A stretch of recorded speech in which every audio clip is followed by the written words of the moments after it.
किसी ने हमें फांसा नहीं है, हम स्वयं फंस गए हैं। बंध्यो कीर मरकट की नाई, हमने स्वयं सुख भोग की लालसा से अपने को फंसा लिया। अब वास्तविक सुख क्या है, चरम सुख क्या है, हमारी आंतरिक मांग क्या है, ये हम नहीं जान पा रहे। बस सामने दृश्य को देखा और टूट पड़े, सुख भोग लेंगे, हम सुखी हो जाएंगे। ये भ्रम है। तुम किसी प्रकृति जनित रचना से कभी सुखी नहीं हो सकते, क्योंकि तुम परमात्मा अंश हो, तुम अपने अंशी की खोज कर रहे हो। भ्रम से तुम नाना प्रकार के दृश्य पदार्थों में, परिवर्तनशील नाशवान पदार्थों में अपनी मांग पूरी करना चाहते हो, नहीं हो सकती। क्यों? क्योंकि तुम चिदानंद अंश हो, तुम्हें चिदानंद सुख चाहिए। ये प्राकृतिक सुख अनेक जन्मों से भोगते चले आए, अगर कहीं इसमें हमारा विश्राम होता तो आज तक हम सुखी हो जाते। भगवत कृपा से संत समागम प्राप्त होता है, पर कैसी मलिनता बुद्धि की है कि संत समागम में जाकर के हम यही जानना चाहते हैं कि वो उपाय बताओ जिससे हमें मांगे हुए भोग प्राप्त हों। भोग भोगने वाला शरीर जो निश्चित नष्ट हो जाएगा, वो नष्ट ना होने पावे। संसार में माना हुआ सुख हमें भरपूर प्राप्त हो। भ्रम मत रखना। अगर संतों की इसमें आस्था होती तो संत काहे को ही बनते। जिनमें उनकी आस्था नहीं है वो तुम्हें कैसे दे सकते हैं। एक अंधा कुएं में गिरने जा रहा हो तो कोई नेत्र वाला उसको कैसे ढकेल सकता है, कैसे जाने दे सकता है। ऐसे ही हम ज्ञान नेत्रों से अंधे हैं, इसलिए हम इस भवकूप में नाना प्रकार के सुख की लालसा से कूदने जा रहे हैं या कूद चुके हैं। संतों का समागम बचाने के लिए होता है, फंसाने के लिए नहीं होता। लोग पूछते हैं कि संतों का क्या चमत्कार है, दिखाओ अपना चमत्कार। संतों का वास्तविक जो भगवत प्रेमी महात्मा है, उनका स्वाभाविक चमत्कार प्रकट होता है। उनके दर्शन से, उनके संभाषण से, उनके सानिध्य से विकारों का नाश और भगवत चरणारविंद की प्रीति, विषयी मन का निर्मल हो जाना, भोगों की तरफ आकर्षित चित्त वृत्ति का भगवदाकार हो जाना, ये संतों का चमत्कार है। तुम्हारा कोई रोग ठीक हो जाए, कोई भोग मिल जाए, कोई परिस्थिति सुधर जाए, इसे संतों का चमत्कार मत समझना। ये प्रारब्ध भोग सुख और दुख, पुण्य और पाप से प्रकट होते हैं, इसमें किसी का प्रभाव काम नहीं करेगा। अगर ऐसा होता तो संतों के शरीर में कभी कष्ट ही ना होता। भ्रम में मत फंसो, भ्रम में मत फंसो कि कोई संत तुम्हारे शरीर को अजर अमर बना देगा, तुम्हें भोगों की बाहुल्यता मिल जाएगी। व्यर्थ में भाग दौड़ बंद करो। हां, वास्तविक तुम यदि महासुख को चाहते हो और मृत्यु के भय से बचना चाहते हो तो एकमात्र रास्ता है प्रभु श्री हरि के चरणों का आश्रय ले लो। हरि स्मृति सर्व विपद विमोक्षणम। भगवान का भजन, भगवान की स्मृति निश्चित तुम्हें समस्त दुखों से बचा लेगी। भगवान की शरणागति, समुझ जे आए शरण ते डरत ना काल डर। मृत्यु क्या चीज है? पर प्रभु के नाम जपने में रुचि नहीं, प्रभु की चरण दासता में भावना नहीं, तो तुम सोचते हो कुछ चंद रुपए और कुछ फल पुष्प आदि दे करके हम रोग रहित तो हो जाएं, शोक रहित तो हो जाएं। भूल मत करना। अगर शोक रहित होना है, रोग रहित होना है, तो एकमात्र उपाय है कृष्णाय वासुदेवाय हरे परमात्मने प्रणत क्लेश नाशाय गोविंदाय नमो नमः। गोविंद को नमस्कार करो और जिह्वा से पुकारो कृष्ण कृष्ण गोविंद गोविंद, राधा राधा राधा। निश्चित जन्म जन्म के अशुभ नष्ट हो जाएंगे, आप स्वयं परम सुखी हो जाएंगे, शरीर राग नष्ट हो जाएगा, ऐसा अद्भुत सुख मिलेगा, कृतकृत्य हो जाओगे। पर अब इस मार्ग में चलने के लिए जब कदम रखोगे तो असत वृत्तियों का त्याग करना होगा। यही सब फेल हो जाते हैं। वो ऐसा शॉर्टकट ढूंढते हैं कि कुछ हम कमाए हुए पापाचरण से चंद रुपए आपको दे दें, आप हमें संभाल लेना, भूल मत करना। कभी ऐसा नहीं हो सकता।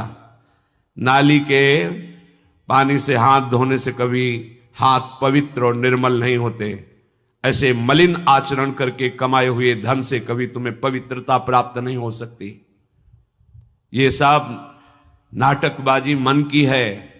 वहां चलो तुम्हारा सुधर जाएगा, कुछ नहीं सुधरेगा जब तक तुम सुधारना नहीं चाहोगे। तुम सुधारो अपने आप को। किसी का आशीर्वाद कोई काम नहीं करेगा जब तक तुम अपने आचरण नहीं सुधारोगे। तुम खाओ मांस, पियो मदिरा, करो व्यभिचार, नाना प्रकार की हिंसात्मक वृत्ति, तुम्हें भगवान भी नहीं माफ करेंगे, चाहे जहां भाग के चले जाओ। अधर्मा आचरण करने वाले को भगवान कहते हैं मैं साक्षात काल रूप से दंड देता हूं। शरणागत होकर नियम के अनुसार चलोगे तो भगवान तुम्हें दुलार करेंगे मां की तरह। यह सिद्धांत है। नाटकबाजी में फंसो तो फंसो, सिद्धांत से चलोगे तो कभी धोखा नहीं खाओगे, आनंद में मगन रहोगे। पर सिद्धांत में चलने के लिए असत त्याग करना होता है, इसीलिए सब फेल हो जाते हैं। कोई बिरला गुरु कृपा पात्र ही कदम आगे बढ़ाता है। ये भीड़ भागम दौड़ केवल वासनाओं की पूर्ति के लिए तो भ्रम में मत रहना। किसी का आशीर्वाद, किसी की कृपा तुम्हें वासनाओं से नहीं बचा सकती। एकमात्र उपासना ही वासना से बचा सकती है। और उपासना तुम करने के लिए जब तैयार होगे तो ये गंदी बातें, गंदे आचरण ये आपको त्यागना होगा। बस यही तुम्हारी गाड़ी फेल हो जाती है। ये हम नहीं त्याग सकते तो फिर तुम्हें कोई बचा भी नहीं सकता। लिख लो, अपने दिमाग में लिख लो। अगर बचना है तो एकमात्र मामे ए प्रपद्यन्ते माया में ताम तरंते। जितना भी समझाओ ये पागलपन छोड़ते ही नहीं। बस कोई जंतु ऐसा हो, कोई भस्म ऐसी हो, बस हम नाटक में रिझना चाहते हैं। अरे प्यारे, यदि वो तुम्हें सुखी कर सकता है तो वो खुद क्यों सुखी नहीं हो जाता? तुम नहीं सोच पा रहे हो? पागल हो तुम? यदि वो तुम्हें रोग रहित कर सकता है तो खुद क्यों नहीं रोग रहित हो जाता? यदि वो तुम्हारे को चमत्कार दिखा सकता है तो अपने को चमत्कार दिखाकर प्रभु का साक्षात्कार क्यों नहीं कर लेता? पागल बन रहे हो। सिद्धांत को समझो। तब लगी कुशल न जीव कहूं, सपने हूं मन विश्राम। जब लग भजत न राम कहूं, शोक धाम तज काम। जब तक शोकों का खजाना एक कामनाएं, इन कामनाओं को प्रभु के चरणों में समर्पित करके भजन नहीं करोगे, स्वप्न में भी सुख नहीं मिलेगा। जागृत की बात जाने दो। जो चाहत है नित्य सुख, अरु मन को विश्राम। यही सब चाहते हैं। दुख का मुंह न देखना पड़े, मन हमारा प्रसन्न रहे, शांत रहे, कोई कामना हमें जलाए ना। हां, है मार्ग। हित ध्रुव हित सो भजत रहो, पल पल श्यामा श्याम श्यामा श्याम श्यामा श्याम। अब ये करना नहीं तुम्हें, भजन करना नहीं, पवित्रता से रहना नहीं, आचरण सुधारने नहीं, मनमानी आचरण करना है तो भगवान तुम्हारे हृदय में भी बैठे, कुछ नहीं कर पा रहे। देख लो ना, सबके हृदय अछत विकारी, सकल जीव जग दीन दुखारी।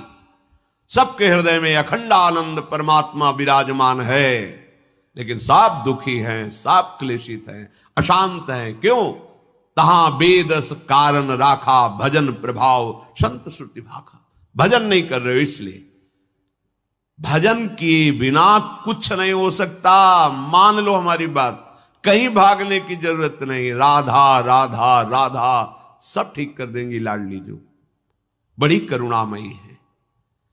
यदि आप भजन नहीं करोगे तो वारी मथे घृत होए बरु सिकता ते बरु तेल, बिनु हरि भजन न भवतरी या सिद्धांत अपेल। इसे कोई काट नहीं सकता, अपेल सिद्धांत है। विनिश्चितम बदामि तेन अन्यथा वचांस में, हरिम भजन्ति ये नरा भवसागर तरंति ते। पानी को मथ करके बड़ा चमत्कार कर लो, घी निकाल लो, हो सकता है। बालू को पेर करके तेल निकाल सकते, हो सकता है। असंभव को तुम ये संभव कर सकते हो, पर भजन के बिना तुम दुख से निवृत्त नहीं हो सकते। गोस्वामी जी का ये अटल विश्वास, महापुरुषों का अटल विश्वास, शास्त्र का अटल आदेश, बिना भजन किए तुम्हारे अशुभ कर्म नष्ट नहीं होंगे, और अशुभ कर्म नष्ट हुए बिना तुम सुखी नहीं हो सकते। सिद्धांत से चलोगे तो सुखी हो जाओगे, नहीं भटकते घूमोगे, पूरा जीवन नास्तिकता और अश्रद्धा में उतर जाएगा। सिद्धांत से चलोगे तो कृतकृत्यता का अनुभव होने लगेगा, और नाच नाच कर कहोगे वाह, संत समागम का क्या फल होता है, ये मैं पा गया। पायो जी पायो मैंने, राम रतन धन पायो। मारा घूम रहा है जीव, कोई औषधि मिल जाए, कोई भस्म मिल जाए, कोई जंतुर बांध दे, कोई आशीर्वाद दे दे, अरे पागल हो। तुम्हारे कर्म ही तुम्हें दंड देंगे, तुम्हारे कर्म ही तुम्हें सुखी करेंगे। हां, हम कैसे अपने कर्मों को सुधारें, यह है संत समागम। आप अपने द्वारा अपना उद्धार कीजिए, कोई तुम्हारा उद्धार नहीं कर सकता। उद्धार की युक्तियां, उद्धार का मार्ग, उद्धार के सिद्धांत और सहयोग, ये संतों से प्राप्त होता है। आशीर्वाद से उद्धार नहीं होता, आशीर्वाद से सुख दुख की निवृत्ति नहीं होती, वो ज्ञान से होती है। उसके लिए आपको भजन करना पड़ेगा, सत्य आचरण में चलना होगा, दुख को सहना होगा, सुख को दबाना होगा, उसमें अभिमान करके फूलना नहीं होगा। तब आप उस महासुख में पहुंचोगे जिसे चरम अवस्था का सुख कहते हैं। संत समागम दुर्लभ इसी बात के लिए है। इसका मतलब ये नहीं छूछा करके तुम्हारे दुखों का नाश हो जाएगा। भाग लो, पूरे ब्रह्मांड में जाओ, अगर कहीं सुखी हो जाना तो बताना हमें आके। समझना ही नहीं चाहते। भगवान कृपा करके बोल रहे हैं, औरों की तो बात क्या है, अब समझ लो। श्री भगवान कह रहे हैं, इदम तुते गृहतमं प्रवक्ष्याम्यनसूयवे, ज्ञानम विज्ञान सहितम यज्ञात्वा मोक्ष से अशुभात्। हे अर्जुन, ये मैं तुम्हें बहुत गुह्य बात कह रहा हूं। क्या होता है जब हृदय की बात कुछ कहने को आती है तो बार बार कहा जाता है कि आप अन्यथा मत सोचना, सत्य सत्य सत्य कह रहा हूं, ये बात तुम केवल समझ लीजिए। मतलब वो विवश होकर अपने हृदय की बात तुम्हें दे रहे हैं, जो छुपाए रखे जीवन भर वो तुम्हें दे रहे हैं, पर अनाधिकारी होने के कारण वो बात पकड़ नहीं पाते। संतों की बात में ही तुम्हारा कल्याण छुपा हुआ है। उनकी बात मान लो, फिर आप देख लो कैसे आपकी अध्यात्म उन्नति होती है। आप जो भी करेंगे वो अहम की धरा से होगा। अहम की धरा लोक लोकांतर तक ले जा सकती, लेकिन जीवन मुक्त नहीं कर सकती। जीवन मुक्त होने के लिए अहम का विसर्जन चाहिए, वो होता है गुरु कृपा से, संतों के वचनों से। विश्वास कीजिए, बिना संत वचन, गुरु वचन पर चले कोई जीवन मुक्त नहीं हो सकता। अगर जीवन मुक्त नहीं हुआ तो सब किया कराया माटी हो गया। चाहे ब्रह्म लोक जाओ, चाहे स्वर्ग लोक जाओ, आना तो यही पड़ेगा लौट के। तो फिर क्या हुआ, एक विशाल स्वप्न सुखद समझ लो, जगे तो फिर वही मृत्युलोके विशंति। भगवान कह रहे मैं बहुत गुह्य बात बता रहा हूं, अत्यंत गोपनीय बात, गोपनीय जो अभी तक छुपाए रखा है हृदय में। ये जो ज्ञान सहित विज्ञानानंद घन का मैं तुम्हें वर्णन करूंगा, ये अनुसूयवे, दोष दृष्टि से जो रहित है वही समझ पाएगा। दोष दृष्टि से रहित, जब भगवान अवतार लेते हैं तो मनुष्य जैसी लीला करते हैं। यही सुख देने के लिए तो अवतरित हुए, अपनी महिमा से घटे हैं, उतरे हैं। अवतार का मतलब होता है अपनी महिमा से उतरना। भगवान की जो अनंत महिमा है उससे उतरते हैं, हम उनको देख पाएं, उनसे बात कर सके, उनके साथ खेल सके। वो ऐसे उतरकर हमारे समान लीला करते हैं। उनकी लीला को देख करके अगर किसी को दोष दृष्टि होती है तो बोले इस गुहितमम के सुनने का अधिकारी नहीं। जब हम भगवान को भगवान न मानकर व्यक्ति मानते हैं तो हमारी दृष्टि वैसे ही दूषित हो जाती है। वैसे केवल भगवान की ही लीला हो रही है, पर हमारी दृष्टि दूषित होने के कारण हमें व्यक्ति दिखाई देता है, स्त्री पुरुष दिखाई देते हैं, गुणात्मा महात्मा दोषात्मा ऐसा सब भेद नजर आता है।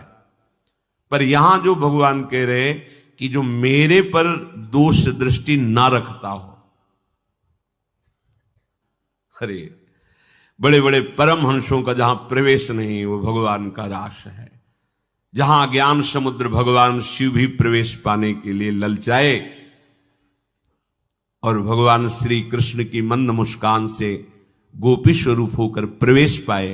बोलो ज्ञान समुद्र भगवान शिव जिस रास रस के लिए ललचाए, वो रास रस प्राकृतिक स्त्री पुरुष का मिलन हो सकता है क्या? पर अनाधिकारी के तो क्या उपहास, ऐसा क्या? तो इसलिए भगवान यह कह रहे हैं कि जो अनुसूयवे प्रवक्ष्याम अनुसूयवे, जो मेरे से दोष दृष्टि नहीं रखता। अब आप केवल मेरे ही आज्ञा का पालन करेंगे, मैं जैसा कहूंगा उससे एक कदम पीछे नहीं हटेंगे। हो भाग्य, कितनी कृपा कि मुझे समस्त प्रपंच से समेटकर एक मार्ग में लगा रहे। जहां श्रद्धा है तो वहां शब्द दूसरा भाव निकाल देगा, और जहां दोष दृष्टि वहां भाव दूसरा निकाल देगा। इसलिए श्री भगवान कह रहे मैं अत्यंत गोपनीय बात तुमसे कह रहा हूं हे अर्जुन।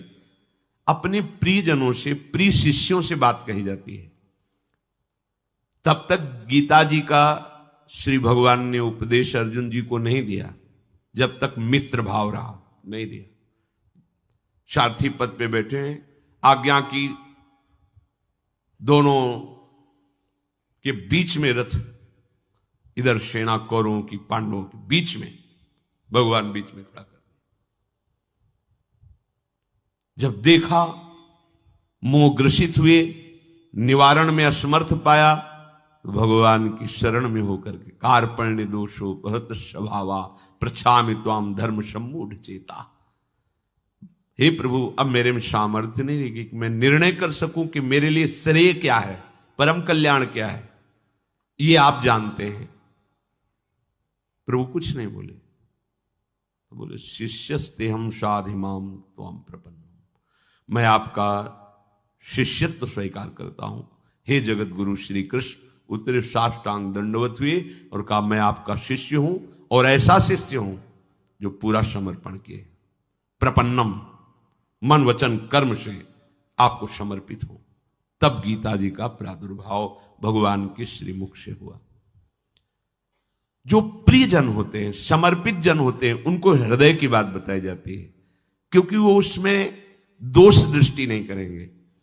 अगर प्रियता और समर्पण नहीं है तो देखो ना, कह रहे मेरे को प्रणाम करो, मेरे को ही पूजा दो, मेरी आज्ञा में रहो, मेरे मन वाले बनो। हे अर्जुन, तुम उस परमात्मा को ऐसा समझो कि सारे जगत को जैसे बर्फ में जल ही जल है ऐसे व्याप्त करके विराजमान उस परमात्मा को,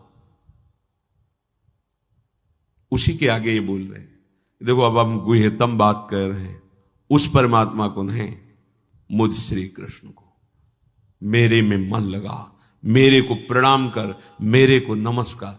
ये महापुरुष जन रास्ता देते हैं। अब तुम्हारी कहां श्रद्धा टिकती, वो ये देखते हैं तुम्हारे लिए कोई आश्रय है अभी, तुम्हारी खोज अभी पूर्ण हुई कि अभी खोज बकाया है? खोज हो तो खोज लो, नहीं तो वहीं पकड़ के बैठ जाए कि अब बने तो रघुबर ते बने, बिगड़े तो भरपूर। अब बनेगी तो आपसे बनेगी, बिगड़ेगी तो आपसे बिगड़ेगी, अब हमारा कोई आश्रय नहीं।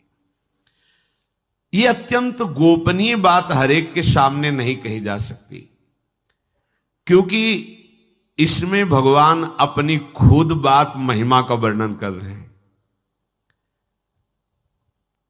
अब जैसे कोई बहुत हार थक के अब क्या करें महाराज, तो अब मान लो बात हमारी आंखों के सामने रहो, जो जूठन मिले खाओ, जैसा कहें वैसे करो। अगर अध्यात्म की भूमिका ना जागृत हो जाए तो कहना। गुरुजनों की बात किसी से प्रमाणित करने की आवश्यकता नहीं होती। आपको गुरुजी ने क्या कहा, क्यों आप कौन हो, हमारे बाबा गुरु हो क्या कि हम आपको बताएं? हमारी और हमारे गुरुजी की बात हो गई, तुमको क्यों बताएं क्या गुरुजी ने कहा? तुम हमारे निर्णायक हो क्या? चलो दोबारा नहीं मिलेगा। पर बैठाल के वो आज प्रवचन में ये कह रहे थे, समझो। अब वो जो समझाएगा वो तुम समझ जाओगे, जो गुरु समझा रहे थे वो समझ में नहीं आएगा। इसीलिए भगवान करें अत्यंत गोपनीय बात है। जब तक हमारा ये मन समाधान नहीं पाता तब तक भटकना पड़ता है। कहीं एक जगह पकड़ लो, ये जो अनेक जगह भटकना है बंद करो, एक जगह पकड़ लो, एक विश्वास रख लो, एक नाम जो गुरु ने दिया, एक मंत्र दिया है, अविद्या का नाश हो जाएगा, माया परास्त हो जाएगी। पर समझ नहीं पाते। दुकानें लगी हुई हैं, 4-6 दुकान घूम लेते हैं, चलो घूम लो, पर कहीं एक दुकान तो बांध लो कि हमें सारा माल यहीं से लेना है, तो तुम्हें छूट मिलने लगेगी।